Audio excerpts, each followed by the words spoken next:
गोविंद हरे मुरारी हे नाथ नारायण वासुदेव हे नाथ नारायण वासुदेव हे नाथ नारायण वासुदेव हे नाथ नारायण वासुदेव।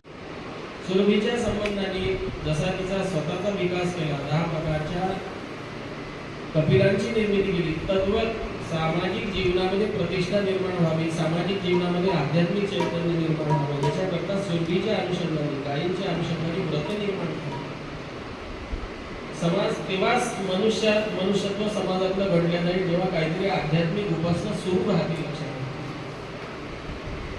ज्या समाजामधला धर्माचा अधिष्ठान संपलाय, लोपलेला आहे, तो समाज निष्प्रभ झाला, त्याची सत्ता संपली, त्याचा प्रभाव संपला। म्हणून पाश्चात्य पुष्कळशा अशा संस्कृती आहेत की ज्या धर्मविहीन होत्या आणि त्या संपल्या। हिंदू संस्कृती का शिल्लक राहिली? गौमातेच्या आधारित या सगळ्या कृपेवर व्रतांची योजना झाली बघा। त्या व्रतांच्या योजनेमुळे हा 10 प्रकारे सुरू झाली। विविध प्रकारच्या उपासना गायीच्या निमित्ताने सुरू झाल्या। लक्षात त्या उपासनांचा फल सुरू झाला। त्या गायीच्या अनुषंगाने दान सुरू झालं, दानाची परंपरा सुरू झाली। तुम्हाला ऐकून आश्चर्य वाटेल बघा, नंदांना इतका आनंद झाला की 2 लाख गायी त्यांनी दान केले। या पद्धतीने दानाची परंपरा कोणामुळे निर्माण झाली? गौमातेमुळे निर्माण झाली। उपासनेची परंपरा गौमातेमुळे निर्माण झाली।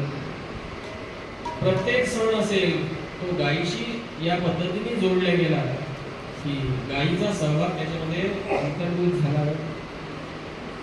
प्रत्येक सण जोडला गेला, गाय अविभाज्य घटक। प्रत्येक मंगल कार्य, वास्तू असेल, पहिले गाय देऊन बांधायची घरामध्ये, 7 दिवस पर्यंत तरी त्या गायीचे गुरु, गायीचं शेण, गायीचं गुरु तर त्या वास्तूत पडल्याशिवाय ती वास्तू शुद्ध होत